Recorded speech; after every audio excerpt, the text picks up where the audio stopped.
What's up, everyone? You are listening to Beyond the Ring podcast. I am Thejas, and this is your Monday Night Raw review, guys. Before we get into this review, make sure to leave a like, subscribe to my channel for all things wrestling, and don't forget to hit that notification bell. So let's get into this then, guys. We first kick it off the show with Becky Lynch versus Bianca Belair for the Raw Women's Championship. This was a really good match with a nice finish, as you can see that Becky Lynch actually had the turnbuckle pad exposed via when Bianca Belair was going for the KOD, and that was a really good closing angle or the closing moment, you can say, and it was really well done, I would say. And the match was really good to watch and to open with such a big match, you can say, for the title. And the title didn't change, so we are going to get Becky Lynch versus Charlotte Fair. So yeah, that's what fans are waiting for. Even I am also waiting for that.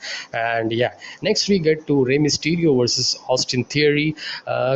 I would say the booking was good here because Dominic Mysterio versus Austin Theory, where Austin Theory got the victory last week, and I was kind of hoping that this time his dad would be against Austin Theory. So this time Austin Theory is really doing his character very very well and just pissing the fans off and just disrespecting anyone with that selfie, and just it's just so hateful to see him like disrespecting the veterans of the wrestling. But yeah, that was good way to have some heat on Austin Theory, I would say, where Rey Mysterio lost the match, you can say, where Dominic Mysterio actually hit Austin Theory when Mysterio was going for the 619, and refs actually saw that, and Austin Theory got the victory in a DQ.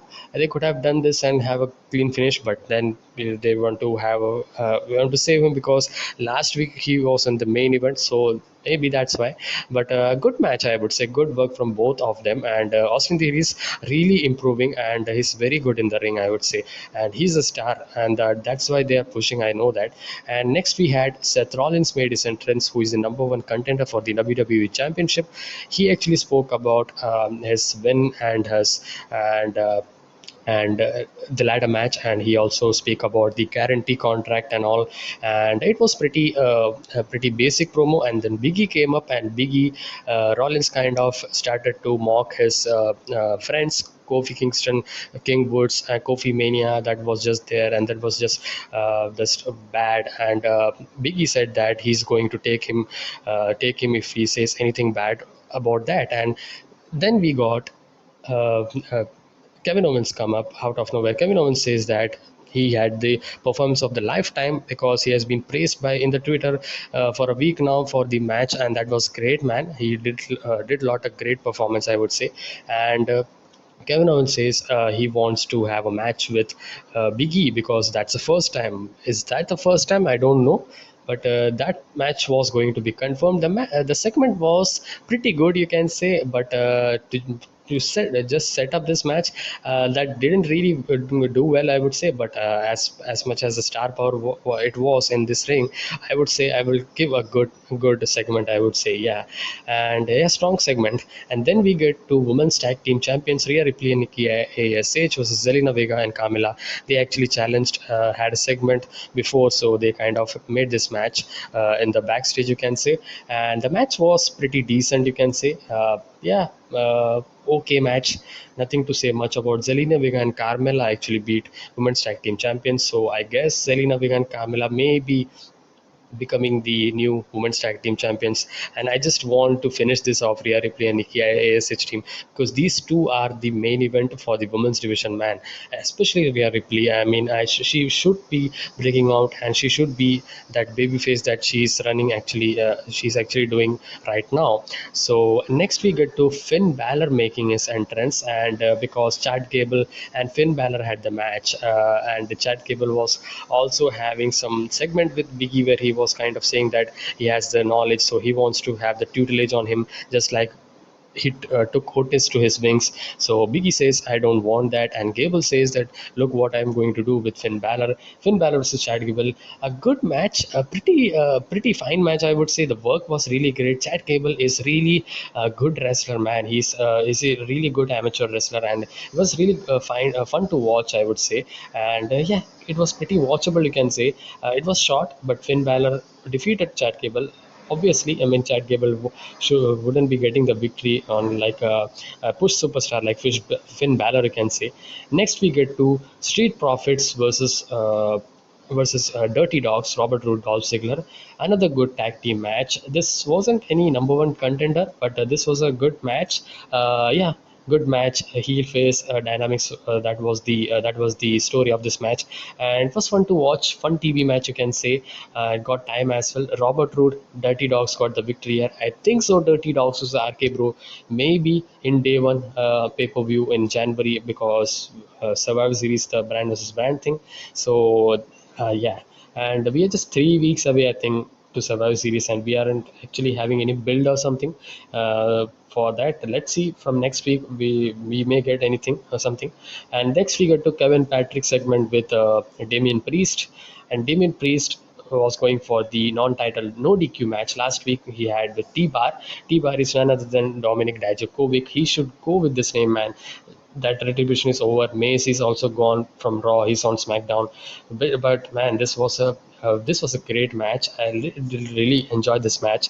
The physicality that they actually bring about this match was really good, and it's like a trend for WWE right now. Like they should have a no DQ match in every Raw episode, or every, you can say, every alternate Raw they have a no DQ match. And this match they had the office chair spot last week, so they actually had a meaning to it, you can say, making the no DQ match. But man, the chair shot that T-Bar took, Dominic Dijakovic took, was really fire, man. I mean, it just took so much sick spots, man. And that table spot especially, and that tables broke into 4 or 5 pieces. I haven't saw like table breaking in this much manner, man. That was great to look at. I would say a really great match, and yeah, I very enjoyed it. And Damien Priest character, I'm loving it actually. He's changing to that more serious character and just matching it very well, I would say.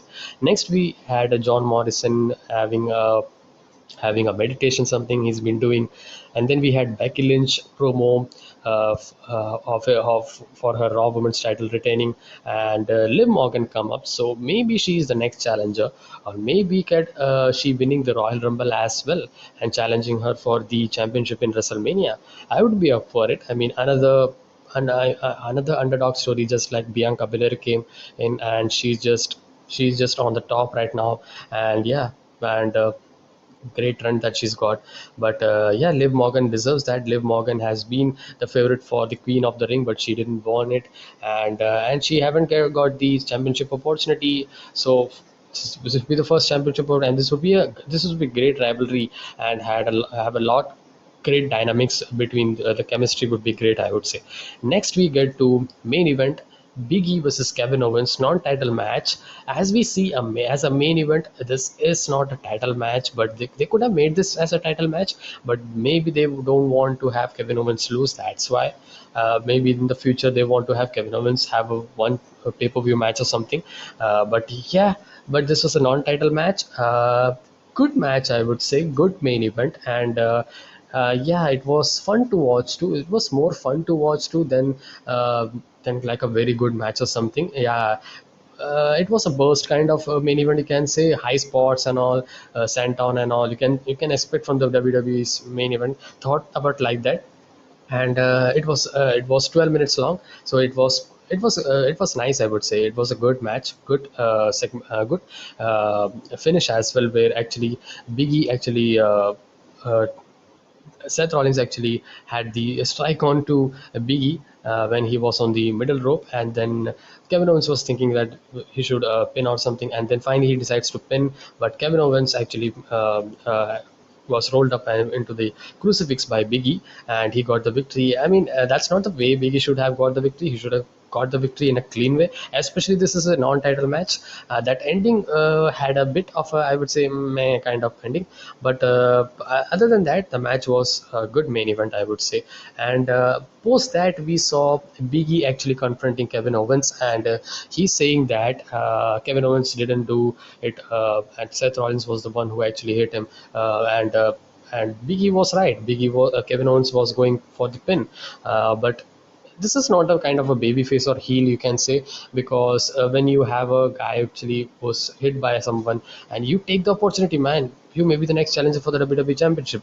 If I was there, I would have been pinned him actually, and like very smartly, quickly actually. Even though I'm going to be the heel, what fans would think, but I would do that, man, because that's opportunity, that's the thing you want, because there's too much competition right now.